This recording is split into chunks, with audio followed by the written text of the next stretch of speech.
muy fundamental, muy trascendente, en la cual debemos poner mucha atención, porque ya gracias a Dios y a los descubrimientos y a todo lo que Dios ha permitido a través de los siglos, desde pues siglos pues pasados, no hay ni la más mínima duda que el Antiguo Testamento, o sea, de Génesis a Malaquías, es la palabra de Dios, es palabra inspirada, los profetas inspirados, pero durante muchos siglos y hasta hace apenas unos 70, 80 años, se puso muy en duda la autenticidad o la veracidad o la inspiración del Nuevo Testamento. Y hoy, por todas las pruebas que hay y todas las evidencias que vamos a ver, el Nuevo Testamento es el documento más confiable que existe. Vamos a demostrarlo, pues, y es la palabra inspirada de Dios, y vamos a ver cómo Dios se ha encargado de que así sea y de que tengamos esa seguridad. Serie Jesucristo y la Biblia. Entonces vamos a iniciar con una pregunta.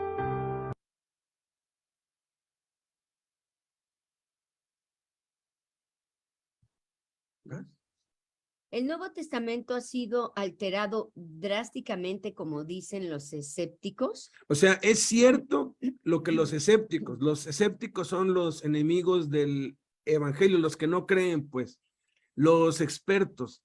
Ellos dicen, aseguran que el Nuevo Testamento fue drásticamente alterado. Vamos a ver si es cierto eso o no.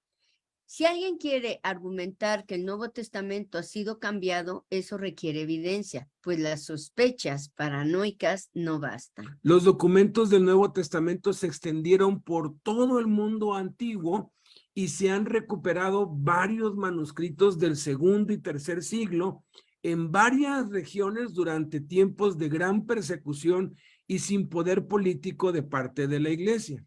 Nunca hubo algún control central sobre el Nuevo Testamento ni alguna habilidad para producir cambios drásticos en los textos. Muchos manuscritos perdidos para ese periodo de tiempo han sido redescubiertos hoy y habrían revelado cambios doctrinales en el texto actual que tenemos, pero ninguno de ellos realmente lo demuestra.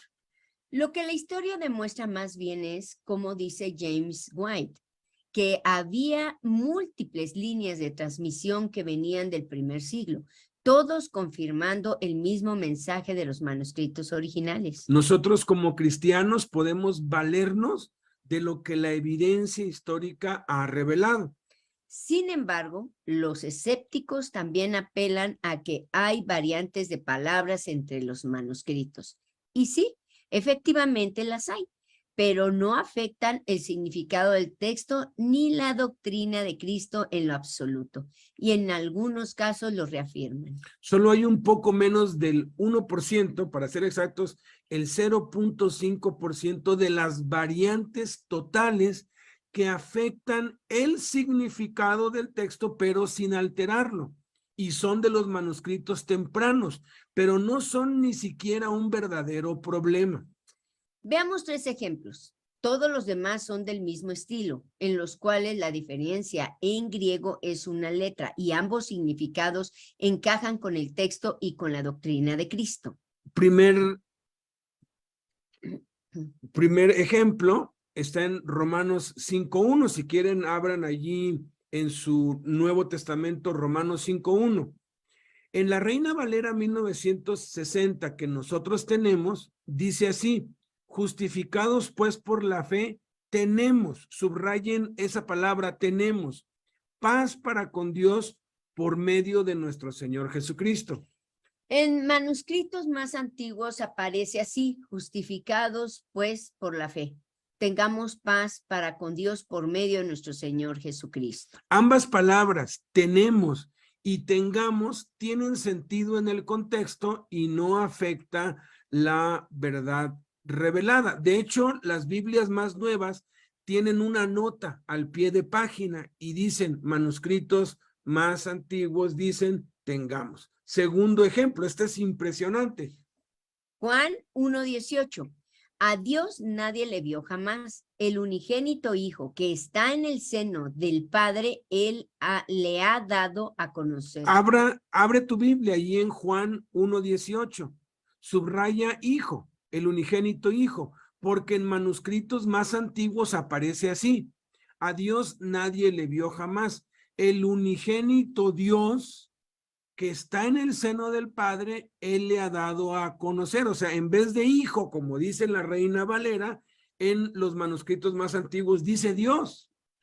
Esta variación no cambia la doctrina cristiana, más bien reafirma que Jesús es Dios, lo cual concuerda con toda la revelación del Espíritu Santo en todo el Nuevo Testamento. Veamos el tercer ejemplo. Este es uno de los más debatidos y usados por los indoctos para refutar una de las principales doctrinas del cristianismo, y es Primera de Juan 5:7. Búsquenlo en su Biblia, Primera de Juan 5:7.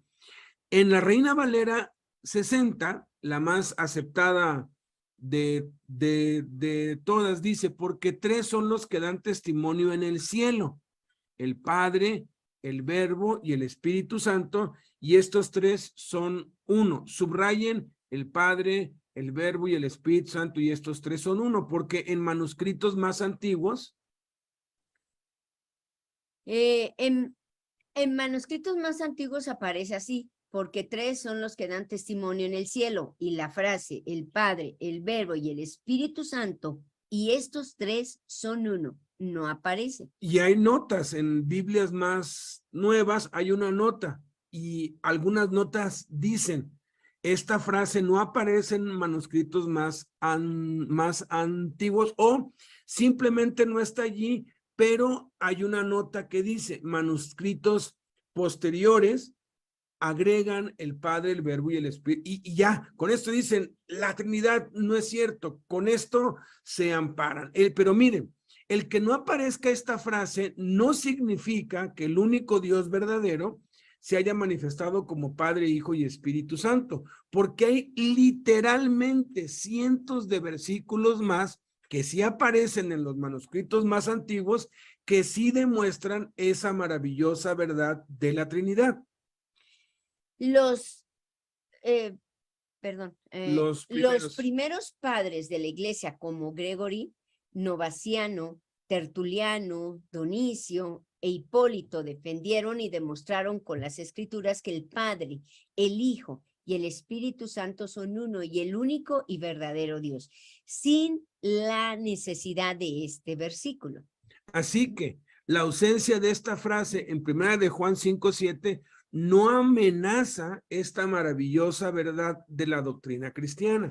Y de manera similar sucede con los demás variantes, de tal modo que si aún elimináramos todos esos versículos que tienen variaciones que representan apenas 0.5% de todos los versículos que, si coinciden a la perfección, en nada cambiarían la doctrina cristiana revelada. Quitemos eso, pues. Ellos dicen, no, que hay muchas variantes. Quitemos todos los versículos que tienen variantes y la doctrina sigue siendo exactamente la misma y no la cambia. Así que podemos asegurar con toda certeza y certidumbre que el Nuevo Testamento no ha sido alterado en absoluto, pues es 99.5% exacto, muy por encima de cualquier otro documento histórico en toda la historia de la humanidad, y el 0.5% que tiene variaciones no cambia ni la doctrina ni el mensaje original. Veamos ahora un breve testimonio de Nick Gumbel y una explicación que demuestra que el Nuevo Testamento es el documento histórico más confiable que jamás ha existido, y este es uno de mis favoritos. También.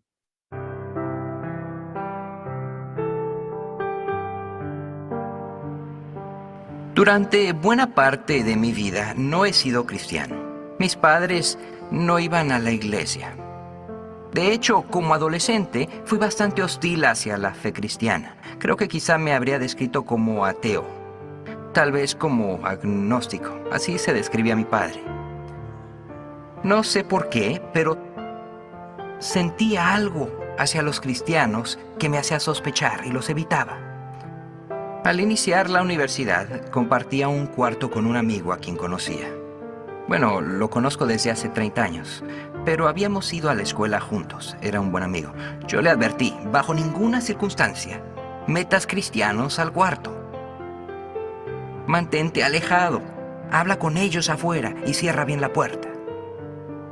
Un día me horroricé. Regresó de una reunión y dijo que él y su novia, ahora esposa Sila, se habían hecho cristianos. Yo pensé, era tan buen tipo. Y dije, lo agarraron los Moonies. Pensé, ¿ahora qué le va a pasar? Me di cuenta que sabía muy poco sobre el cristianismo. Y pensé, mejor investigo. Pensé en leer sobre religión y filosofía. Pensé en leer el Corán o leer sobre Marx, Sartre y el existencialismo. Pero esa noche, y ya era muy tarde, no tenía nada sobre eso, pero busqué en mi librero y solo encontré una vieja y empolvada Biblia que había usado en la escuela. Bueno, pensé, con algo tengo que empezar. Y esa noche empecé a leer el Evangelio de Mateo. Y leí todo Mateo, y leí todo Marcos, y todo Lucas, y llegué hasta la mitad de Juan. Como a las 3 de la mañana me quedé dormido. En la mañana no terminé y seguí con el resto del Nuevo Testamento. Ese día y el siguiente seguí leyendo. Era estudiante, no hacía nada. Y seguí leyendo hasta que terminé el Nuevo Testamento. Para cuando terminé, había llegado a la conclusión de que era verdad. No me gustó la conclusión porque supe que tenía que hacer una decisión. Y lo que quiero ver esta noche es sobre qué base decimos que lo que creemos es verdad. ¿Qué evidencia hay para el cristianismo? Un antiguo diccionario comunista ruso dice que Jesús es un personaje mitológico que nunca existió. No creo que un historiador serio adopte esa posición hoy. Hay mucha evidencia de que Jesús existió. Primero, hay evidencia fuera del Nuevo Testamento. El historiador romano Tácito habla de él directamente. Otro historiador romano, Setonio, habla de él indirectamente. El historiador judío Josefo escribió en ese tiempo, en sus Antigüedades de los Judíos, en una sección acerca de los fariseos y los saduceos, menciona a Anás, Caifás, Poncio Pilato, y luego dice, en ese entonces vivió Jesús, un hombre sabio, sí podemos llamarlo hombre, porque hizo obras maravillosas. Como maestro enseñó a hombres que reciben la verdad con gusto. Atrajo hacia sí muchos de los judíos y muchos gentiles. Y luego habla de su crucifixión y de su supuesta resurrección. Así que hay evidencia fuera del Nuevo Testamento, pero también hay, y más importante en realidad, evidencia en el Nuevo Testamento. Algunos dicen el Nuevo Testamento se escribió hace mucho tiempo. ¿Cómo sabemos que no ha sido cambiado con los años? La respuesta es que sí lo sabemos con exactitud, por medio de la ciencia llamada crítica textual. Sabemos lo que los escritores del Nuevo Testamento escribieron. F.F. Bruce, profesor de crítica bíblica y exégesis en la Universidad de Manchester, escribió un libro llamado Los documentos del Nuevo Testamento. ¿Son confiables? Y muestra cuán rico es el Nuevo Testamento en el testimonio de manuscritos comparado con otras obras históricas. En esencia, mientras más corto sea el lapso entre cuando se escribió el manuscrito y la copia más antigua, y mayor el número de copias que tenemos, menos es la duda acerca de lo escrito por los autores originales. Heródoto y Tucídides escribieron en el siglo V AC. La copia más antigua que tenemos es del 900 DC. Así que hay un lapso de 1300 años. Tenemos 8 copias de cada uno. Sin embargo, ningún erudito dudaría de su autenticidad. Tácito, un lapso de 1000 años, 20 copias. La Guerra de las Galias de Julio César, 950 años, 10 copias. Historia romana de Livy, 900 años, 20 copias. El Nuevo Testamento, escrito entre 40 y 100 DC. La copia más antigua es de 130 DC. Y tenemos manuscritos completos de 350 DC. Así que el lapso no es más de 300 años. Y no solo 8 o 20 manuscritos. Tenemos 5.309 manuscritos griegos, 10.000 en latín y otros 9.300. F.J. Hort resume esa evidencia al decir esto: en la diversidad y plenitud de la evidencia en que se apoya, el texto del Nuevo Testamento permanece absoluta y ampliamente solo entre los escritos antiguos. Ningún historiador secular estaría en desacuerdo con esa conclusión. F.F. Bruce, al resumir esa evidencia, cita al Sir Frederick Kenyon, un erudito líder en esa área. El intervalo entre las fechas de la composición original y la evidencia más antigua existente se vuelve tan pequeño que es insignificante. Y el último apoyo para cualquier duda de que las escrituras nos han llegado sustancialmente como se escribieron ha sido eliminado. Tanto la autenticidad como la integridad general de los libros del Nuevo Testamento puede considerarse como definitivamente establecida.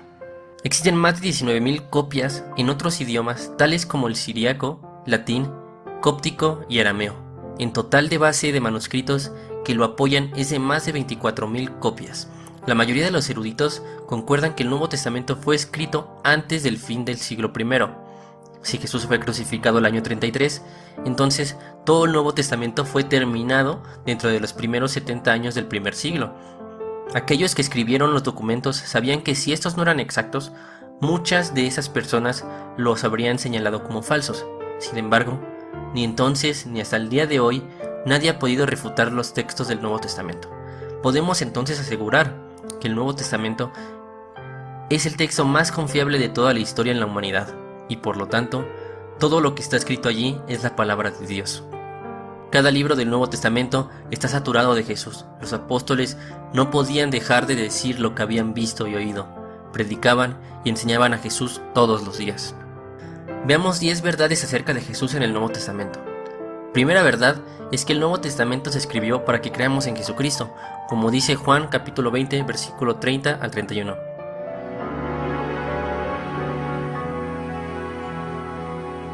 Jesús hizo muchas otras señales milagrosas en presencia de sus discípulos, las cuales no están registradas en este libro. Pero éstas se han escrito para que ustedes crean que Jesús es el Cristo, el Hijo de Dios, y para que al creer en su nombre, tengan vida.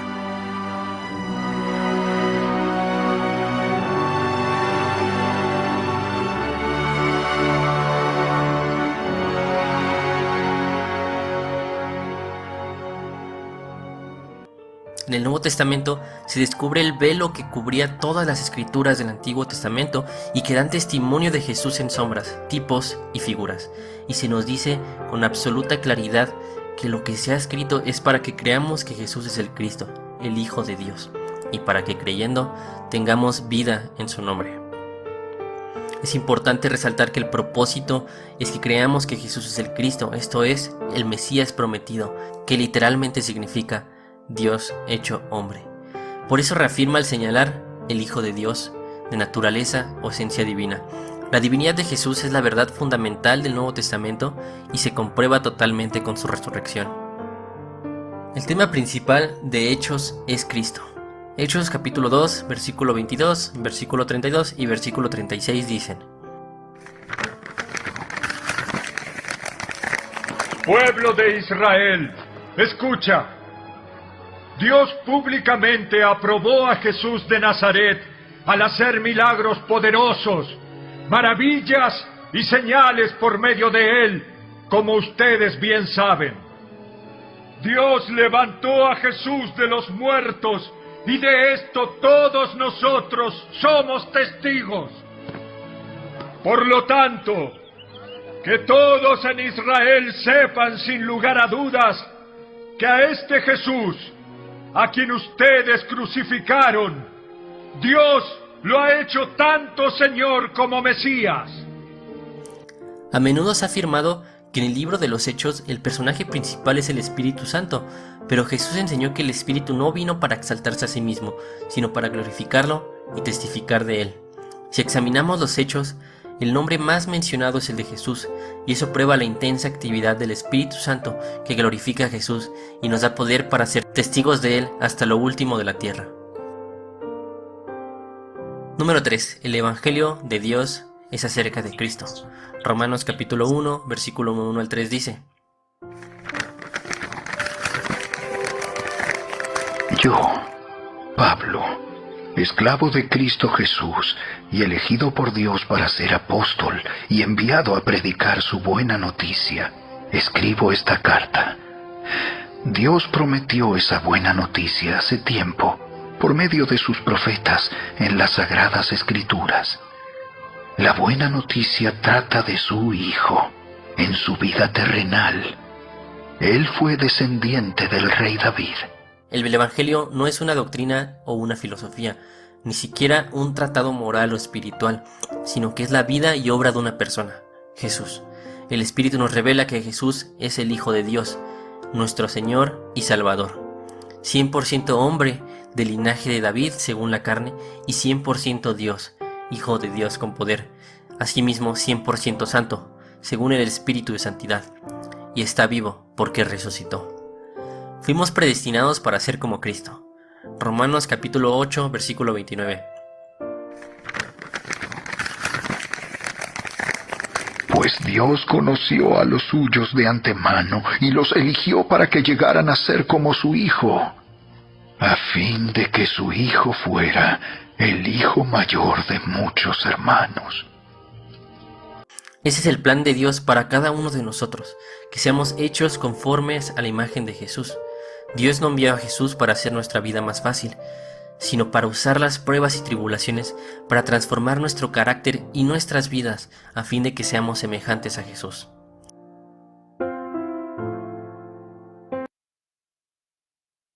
Esta es la segunda objeción o ataque contra el Nuevo Testamento. ¿Por qué hay tantas versiones diferentes del Nuevo Testamento?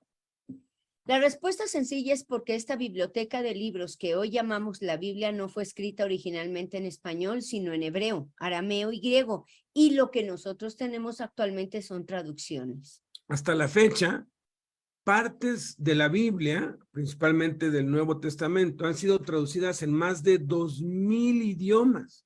Y la Biblia entera, Antiguo y Nuevo Testamento, ha sido traducido a más de 438 idiomas. El detalle es que quienes hablan más de un idioma sabrán que el traducir algo no siempre es fácil, pues cada lenguaje tiene sus propias palabras únicas, sus propias expresiones, significados, connotaciones culturales, y no siempre es fácil transmitir todo eso en otro lenguaje. Y por eso hoy tenemos diferentes versiones de traducciones de la Biblia en español y cada una de ellas pertenece a una de las siguientes 3 categorías. La primera categoría es la traducción palabra por palabra, también conocido como equivalencia formal. Un ejemplo de esto, pues, es la popular traducción Reina Valera 1960, y este tipo de traducciones tienden a tener más exactitud verbal al idioma original, por eso es que es la más recomendada para estudio bíblico. El único problema es que debido a que la Biblia no está compuesta solo de recuentos históricos y cartas, sino también de poemas y canciones, y hace uso de simbolismos y otros elementos culturales, el traducirlo literalmente, palabra por palabra, a veces no logra comunicar 100% lo que su idioma original intenta transmitir. Por ejemplo, en México todos hemos escuchado proverbios populares, conocidos como mexicanismos. Igual hay muchos hebraísmos y muchos helenismos en el idioma. Pero respecto a los mexicanismos, se les llama así porque solo en México se entiende su significado. Por ejemplo, armar un pancho. solo lo entienden aquí. Hacer de chivo los tamales, nomás lo entendemos acá. Dar el avión, echarse un coyotito, etcétera. Que aún la mayoría de la gente de habla hispana no entiende, en Colombia, en El Salvador, no entienden qué es echarse un coyotito o armar un pancho. Y si lo traducimos, imagínense, al inglés o al francés, si en español no lo entienden, pues en inglés y en francés no tendría ni el más mínimo sentido para ellos.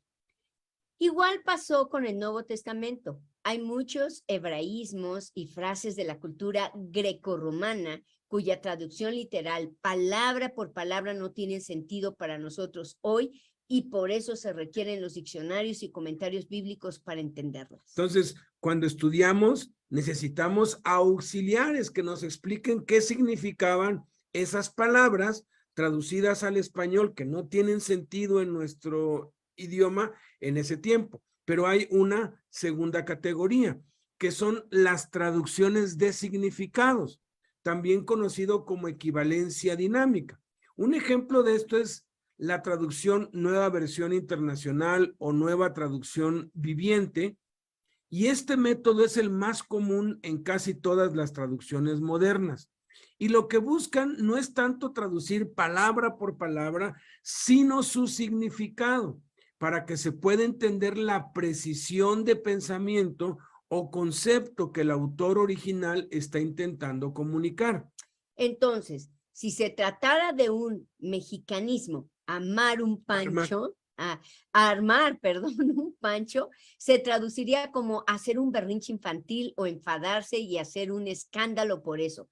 Y hacer de chivo los tamales se traduciría como engañar o estafar. Echarse un coyotito, pues tomar una siesta, ¿no? No muy larga, ¿no? Algo así leve. Esta traducción es precisa en su significado, pero en ciertas ocasiones, hasta cierto punto, como que todavía le hace falta comunicar el 100% de su esencia. Tercera categoría, la paráfrasis. Un ejemplo de esta es la traducción de la Nueva Biblia Viva, y esta pone menos atención a las palabras exactas y su énfasis principal es extender y elaborar bien el concepto para comunicar la esencia lo más que sea posible para que sea lo más fácil de entender en el idioma traducido y con base al contexto cultural. No existe ninguna traducción perfecta debido a la naturaleza de las diferencias entre idiomas y por eso yo recomiendo mucho y les recomiendo mucho leer tantas versiones diferentes como puedas tener para poder tener un mejor entendimiento. Pero ahí viene lo más importante. Sin embargo, y lo más importante es que, sin importar qué traducción del Nuevo Testamento leamos ni en qué idioma, el tema central siempre es el mismo, Jesús. Y su mensaje siempre es el mismo, que solo en Jesús hay salvación y vida eterna, que Él es el Mesías, Dios encarnado, el cumplimiento de todas las profecías Antiguo Testamento, que Dios nos ama y tiene un plan maravilloso para nuestras vidas, que el pecado nos impide experimentar el amor de Dios y conocer su plan para nosotros, que Jesucristo es la única solución y provisión de Dios para el pecado y que tenemos que arrepentirnos y creer en Jesús, recibiéndolo en el corazón para que podamos experimentar el amor de Dios y conocer su plan, que seamos transformados a la imagen de Jesús. Así la leas en chino, dice todo esto y lo descubre cualquiera. Hacia el final de la Biblia se encuentran 21 cartas escritas para comunidades de seguidores de Jesús esparcidos a lo largo del antiguo Imperio Romano. Cartas, como si estuviera leyendo el correo de otra persona. Sí, son cartas escritas por los apóstoles, aquellos designados por Jesús para esparcir las buenas nuevas de su reino. Y le escribieron a los seguidores de Jesús que vivían en diversas ciudades alrededor del mundo romano. Estas cartas fueron todas escritas en un estilo de prosa denominada discurso. Ahora, si estoy leyendo una carta que no se escribió para mí, lo más probable es que haya mucha información de trasfondo que se asume, pero que no se menciona. Sí, exacto. Y eso mismo pasa con las cartas en la Biblia. El primero de estos ejemplos es cómo todas las cartas forman parte de la amplia historia de las Escrituras. Cierto. Así que esta historia comienza con Dios creando a la humanidad como sus compañeros para gobernar la creación junto con Él. Pero nosotros elegimos gobernar bajo nuestros propios términos, lo que condujo a la violencia, el exilio y la muerte. Pero Dios le prometió a un hombre llamado Abraham que la vida y la bendición se esparcirían a todas las naciones a través de él y de sus descendientes para renovar la visión de Dios para la humanidad. Y Jesús dijo que Él vino a llevar esa promesa a su cumplimiento, mediante su vida, muerte y resurrección. Cierto, así los apóstoles se vieron a sí mismos como heraldos, anunciando la llegada del reino de Dios en Jesús. Como el apóstol Pablo, quien escribió acerca de las buenas nuevas a las iglesias en las casas de la ciudad de Roma. Él dijo que su trabajo era convocar a personas de todas las naciones a que rindieran su lealtad a Jesús, el Rey exaltado por encima de todo el mundo. Y decir algo así fue atrevido. A personas viviendo en la capital del Imperio Romano, cuya lealtad se supone que debía ser al César. Sí, y eso de hecho nos trae al segundo contexto importante para entender las cartas del Nuevo Testamento: la cultura del Imperio Romano durante el primer siglo. Entonces, Roma reinaba sobre todos los territorios alrededor del mar Mediterráneo. Y ellos formaron su imperio conquistando y esclavizando a sus enemigos, y luego imponiéndoles fuertes tributos.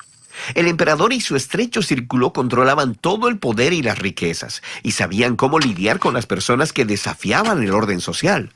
La mayoría de las personas vivían sin mucho dinero ni estabilidad. Y la cultura romana tenía una jerarquía muy marcada. Los hombres de familias importantes y con dinero y educación podían ascender en la sociedad. Pero las mujeres, los esclavos, los niños y los pobres estaban siempre en desventaja y eran tratados como inferiores. Sin embargo, en una comunidad de personas que amaban a Jesús, todo el mundo era tratado con amor y con la misma dignidad. Sí, en el mundo romano era inaudito que personas de alto estrato social se asociaran con aquellos que estaban por debajo de ellos. Pero los apóstoles dijeron que a través de Jesús, Dios había dado el regalo de su amor a cada persona sin importar su estatus. Así que en este contexto, las cartas eran contraculturales y derribaban las barreras establecidas entre las personas. Exactamente. Y eso nos trae al último nivel de contexto, el contexto situacional de cada carta. ¿Quieres decir los asuntos específicos dentro de la iglesia de cada ciudad que motivaron que se les escribiera la carta? Sí, como la carta de Pablo a los cristianos en Roma. Es una tentación leer esta carta y enfocarnos en toda la teología importante y pasar por alto el por qué Pablo escribió esta carta. ¿Por qué la escribió? Pues llegando al final de la carta, él habla de cómo las leyes sacramentales judías habían traído controversias entre los judíos y no judíos que seguían a Jesús. Lo cual estaba causando divisiones en la iglesia. Y si lees con cuidado, notarás que algunos cristianos con un estatus social más alto estaban tratando con desprecio a los judíos seguidores de Jesús. Y los judíos cristianos le estaban devolviendo el favor, condenando a los cristianos no judíos como si fuesen seguidores de Jesús de segunda categoría. Exacto. Así que todas estas ideas y teología de la primera parte de la carta tenían la intención de abordar esos mismos problemas. Pablo reconoce que los cristianos romanos tienen entre ellos grandes diferencias en cultura, teología y estatus social. Pero él quiere que ellos se den cuenta de que están unidos en la fe en Jesús, quien es el verdadero centro de la iglesia. Bien, excelente. Pero si la carta fue escrita para otra persona, ¿qué gano yo? O sea, yo no vivo en la antigua Roma. Pues en estas cartas vemos a los apóstoles retando y transformando cada aspecto de la cultura y la vida del primer siglo con las buenas nuevas del Rey Jesús. Y al observarlos, adquirimos sabiduría de cómo esas mismas buenas nuevas pueden también transformar nuestra cultura.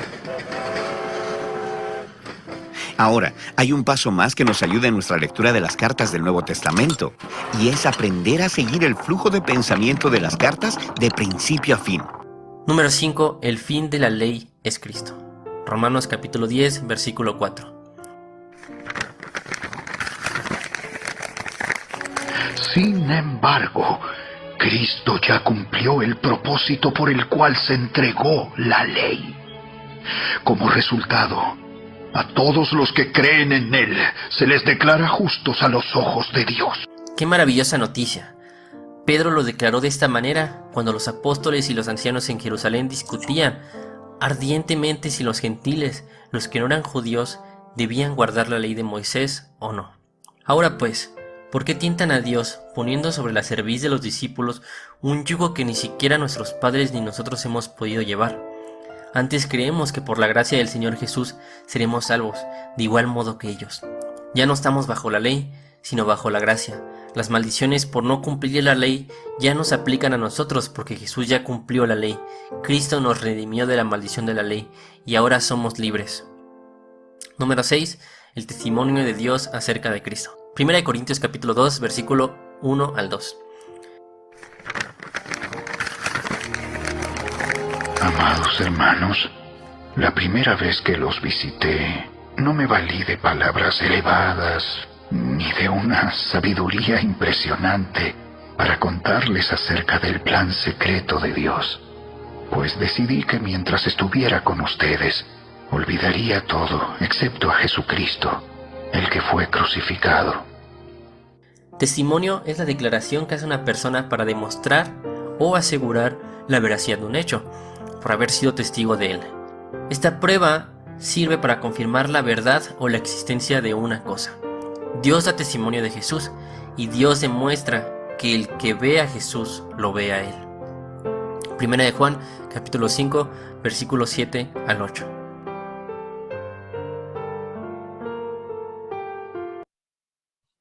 ¿Cómo se formó el Nuevo Testamento? El Nuevo Testamento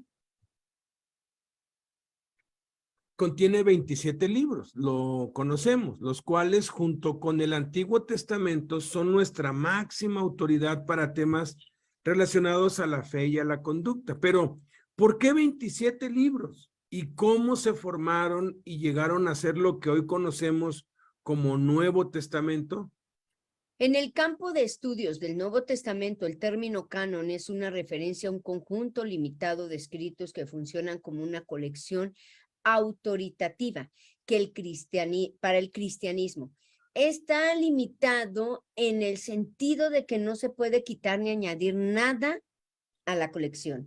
Es importante mencionar que el primer listado de este canon del Nuevo Testamento, igual al que tenemos en la actualidad, fue escrito por Atanasio, obispo de Alejandría, y recuerden bien, en el año 367, en el siglo IV, cuando envía una carta y cita los 27 libros del Nuevo Testamento que nosotros tenemos y afirma que estas son fuentes de salvación para que los que tienen sed se sacien de las palabras vivas que contienen. Solo en estos, dice Atanasio, se proclama la doctrina de la piedad, que nadie añada a estos ni deje que quiten de estos. Igualmente, en el año 397, el tercer sínodo de Cartago determinó que nada se leyera en la iglesia el nombre de las divinas escrituras, excepto estos escritos canónicos. Esta determinación no ocurrió de un momento a otro, sino que fue un proceso conjunto entre cristianos marcando criterios para concluir cuáles serían los libros que serían incluidos en el Nuevo Testamento. Y se definieron 3 criterios. Y hay muchos que dicen, ahí está, fueron los hombres quienes decidieron. Ahorita vamos a ver que no es así, pero ellos establecieron 3 criterios. Primer criterio, debería haber sido escrito por un apóstol o un discípulo de un apóstol. Por ejemplo, el Evangelio de Mateo y las cartas de Pablo no tuvieron problema de ser aceptadas, porque era claro para los cristianos que estos escritos provenían de los apóstoles.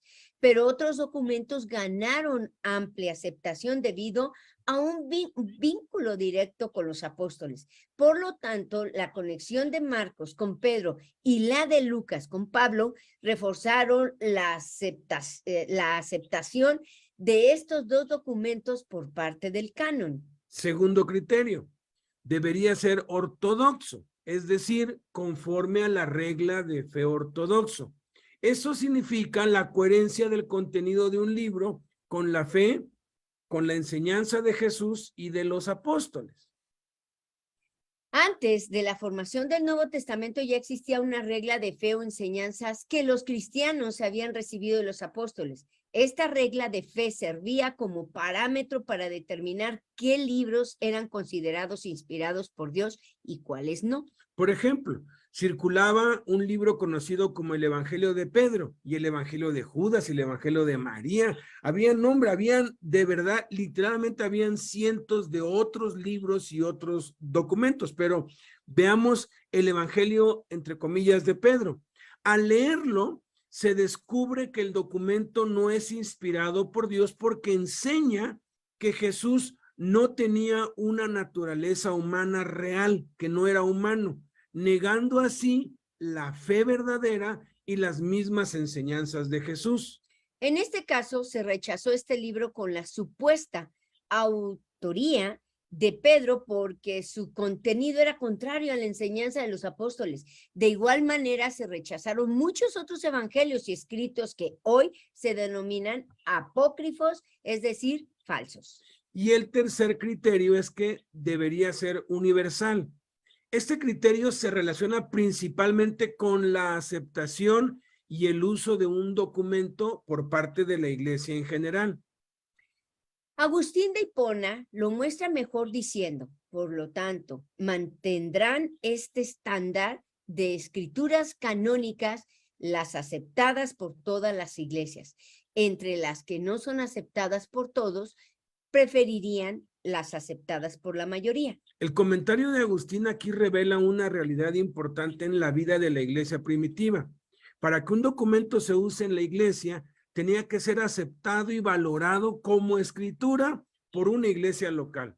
A través del tiempo, más y más iglesias reconocían el documento como escritura y de esa manera ganaba estatura como un libro autoritativo e inspirado por Dios para todas las iglesias. Concluyendo, el canon del Nuevo Testamento pasó por varias etapas y criterios para estar conformado como lo está hoy en día. Podemos confirmar en la providencia de Dios que guió a su iglesia para poder discernir qué libros eran inspirados y cuáles no. Todo eso sucedió entre el siglo IV y V. Acuérdense de eso. La prueba contundente de que estos libros 27 son los que deben estar, son los hallazgos arqueológicos de los últimos 100 años, que han descubierto infinidad de rollos escritos a manos, entre los cuales hay miles de copias del Nuevo Testamento, miles, que datan del siglo II, más de 100 años antes de que se formara el canon en el 397, casi 200 años, que confirman que los libros incluidos son los que debían ser, dado que la costumbre de los cristianos del primer siglo era que cuando llegaba una carta, ellos hacían una copia a mano o mandaban y pagaban para hacer una copia con los escribas de esa época para que ellos pudieran tener una copia de una carta, de un evangelio, y así iban ellos formando su propia colección personal. Cuando se descubre esto, se descubre que los 27 libros que en el 397 definieron eran los mismos que estaban en el segundo siglo y lógicamente los mismos que estaban en el primer siglo. Entonces podemos concluir que los padres de la iglesia fueron guiados por el Espíritu Santo a incluir los libros y las cartas inspiradas por el mismo Espíritu Santo. Entonces tenía que ser Dios, ¿verdad? O sea, Dios no podía dar lugar a que hubiera ningún error, es su palabra. Continuemos. Séptimo, la revelación del Evangelio de Cristo. Gálatas capítulo 1, versículo 11 al 12.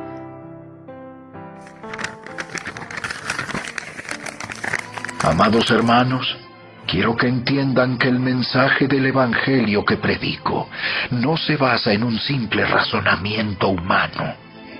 No recibí mi mensaje de ninguna fuente humana, ni nadie me lo enseñó. En cambio, lo recibí por revelación directa de Jesucristo. Revelación significa el descubrimiento o manifestación de algo secreto, oculto o desconocido.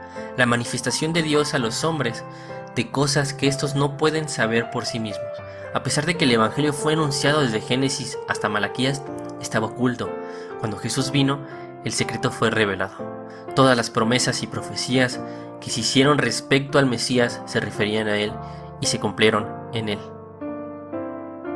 Octava, todas las cosas son reunidas en Cristo.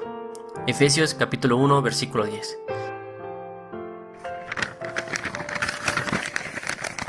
Y el plan es el siguiente. A su debido tiempo, Dios reunirá todas las cosas y las pondrá bajo la autoridad de Cristo, todas las cosas que están en el cielo y también las que están en la tierra.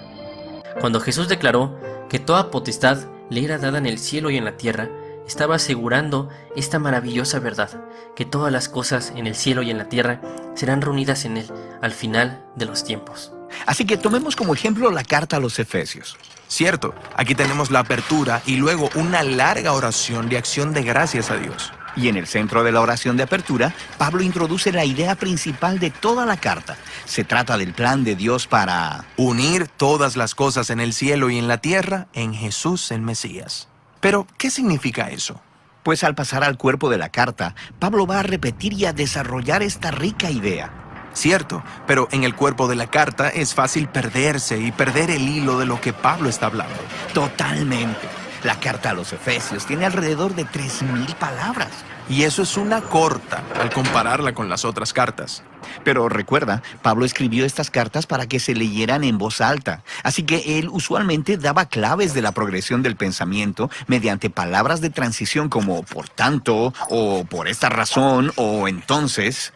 Ok, entonces el cuerpo de Efesios se subdivide en muchos párrafos, pero todos empiezan con estas palabras de transición. Exacto, y cada párrafo tiene su propia idea principal. Y el primero es sobre cómo el Jesús resucitado es rey por encima de todo y todos. En cuanto a ustedes, esto es a los gentiles, ahora han sido incluidos en la nueva humanidad creada por Dios. Por tanto, la única y nueva familia de Dios ahora consiste en personas procedentes de todas las naciones. Así que Dios ha unificado en Jesús a toda una nueva humanidad. ¿Es esa la idea principal aquí? Sí, y ese es el tema que une todos los párrafos de los capítulos 1 hasta el 3. Entonces llegamos al capítulo 4 y nos encontramos con una transición significativa. Por tanto. Sí, esta palabra de transición es como una bisagra entre la primera y la segunda mitad de la carta. La nueva humanidad unificada en Jesús. Por lo tanto, ¿qué? Excelente pregunta. Sigamos adelante y resumamos los párrafos del capítulo 4. La nueva humanidad de Dios es realmente diversa, así que debemos vivir juntos como la nueva creación de Dios. Eso requiere, pues, que aprendamos a amarnos y a perdonarnos porque somos uno. Esta sección es sobre el vivir en unidad. Exacto. Y ahora puedes ver cómo todas las partes de la carta se unen en un mismo hilo de pensamiento. Dios ha unificado una nueva humanidad en Jesús. Por tanto, debemos vivir de una manera que fomente esa unidad. El verlo dividido de esta manera es de mucha ayuda. Es como tener un mapa que nos ayuda a que no nos perdamos. 9. La meta es llegar a la estatura de Cristo. Efesios capítulo 4, versículo 11 al 13. Ahora bien, Cristo dio los siguientes dones a la Iglesia: los apóstoles, los profetas, los evangelistas y los pastores y maestros. Ellos tienen la responsabilidad de preparar al pueblo de Dios para que lleve a cabo la obra de Dios y edifique la Iglesia, es decir, el cuerpo de Cristo. Ese proceso continuará hasta que todos alcancemos tal unidad en nuestra fe y conocimiento del Hijo de Dios, que seamos maduros en el Señor. Es decir, hasta que lleguemos a la plena y completa medida de Cristo. El plan de Dios es que todos lleguemos a la estatura de Jesús, a ser como Jesús. El crecimiento espiritual está al alcance de todos los creyentes sin excepción de personas y sin distinción de raza, lengua o nacionalidad. Cualquiera, sin excepción, puede creer en la gracia y el conocimiento de Jesús y llegar a ser grandemente usado por Dios en la tierra. Sin embargo, no todos lo hacen. ¿Por qué? La mayoría de las veces es porque no saben que llegar a ser como Jesús está al alcance de cada uno.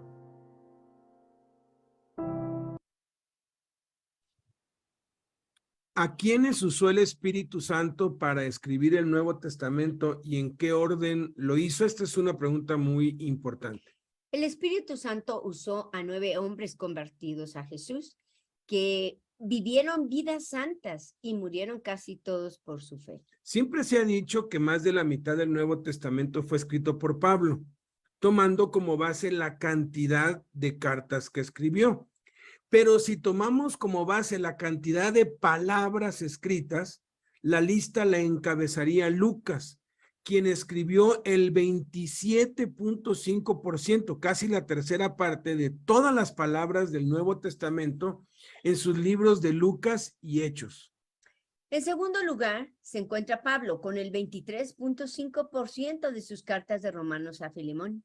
En tercer lugar está el apóstol Juan, con el 20.4%, con su evangelio, las 3 cartas que llevan su nombre y el Apocalipsis. En cuarto y quinto lugar, Mateo, con un 13.3% y Marcos 8.2%. Del sexto al último lugar ya estarían Hebreos, con un 3.6%, bastante grande. Pedro, en sus 2 cartas, el 2%, y al último Santiago, con 1.3%, y Judas, con 0.3%, ambos hermanos de Jesús. Durante las persecuciones romanas desde Nerón en el año 64 hasta la de Diocleciano en el 313, se quemaron millones de copias del Nuevo Testamento a mano. Sin embargo, después de las persecuciones sobrevinieron cientos de miles de copias y la mayoría comenzaban con Mateo y Gálatas en el orden cronológico. Es importante leer y estudiar el Nuevo Testamento en el orden en el que fue escrito, recibido por los primeros cristianos, porque la revelación de Dios siempre es progresiva. Muchos cristianos no entienden bien el Nuevo Testamento porque no lo leen y no lo estudian correctamente. La inmensa mayoría comienza con Romanos y eso sería como enviar un niño a la escuela y que comience en primero de secundaria. No aprendería mucho y solo quedaría muy confundido. ¿Cómo debemos pues leer y estudiar el Nuevo Testamento para comprenderlo? Pues desde el principio, comenzando con Mateo. Y ahorita vamos a ver por qué. Entre los años 33 y 47 después de Cristo se encontraron diversos y variadas porciones escritas a mano por los creyentes que escribían lo que los apóstoles les predicaban. Todas esas porciones se atribuyen a Mateo, ya que son los mismos relatos de la vida de Jesús que están incluidos en su evangelio. La mayoría de los eruditos coinciden que Mateo recopiló todos esos relatos y los organizó por inspiración de Dios en un solo tomo, que conocemos hoy como el Evangelio de Mateo. Después de Mateo debemos seguir con Gálatas, que fue escrito entre el 48 y el 49, seguido de Santiago, que fue también escrito entre el 48 y el 49. Después. Bueno, después de Mateo, seguir con Gálatas. Luego Santiago y luego. Primera y segunda de Tesalonicenses. Años 50 y 51. Primera y segunda de Corintios, 56 y 57. Y ahora, así la carta de Romanos fue en el año 58. Continuando con Efesios, Filipenses, Colosenses, Filemón, del año 61.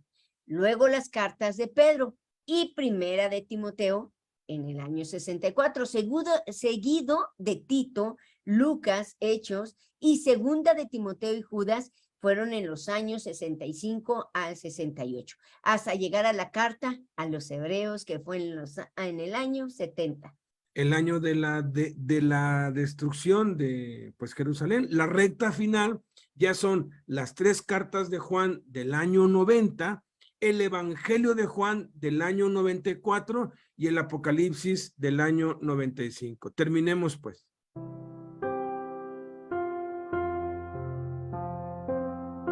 Número 10. La revelación del fin es de Jesús. Apocalipsis capítulo 1, versículo 1. Esta es una revelación de Jesucristo, la cual Dios le dio para mostrar a sus siervos los acontecimientos que deben suceder pronto. Él envió a un ángel a presentarle esta revelación a su siervo, Juan. Muchos no leen Apocalipsis porque piensan que es incomprensible, o por temor o por prejuicios, pero ignoran que es la revelación de Jesús. Podemos decir con certeza que es el quinto evangelio porque son las palabras de Jesús resucitado, revelándole al apóstol Juan cómo va a ser el fin del mundo. Bueno, con eso hemos terminado. De pronto dices, oye, ¿cuál es esa lista? La mayoría de las Biblias, en la introducción, ahí dicen el libro y en qué fecha más o menos fue escrito. Tú puedes hacer esa lista, poner las fechas y luego ordenarlo en orden cronológico. Entonces, sigamos leyendo la Biblia, el Nuevo Testamento, con esa certidumbre, con esa total y absoluta seguridad de que es inspirado por Dios, igual que el Antiguo Testamento, toda la Escritura es inspirada por Dios. Vamos a tomar 5 minutos de descanso y regresamos para la iglesia en casa.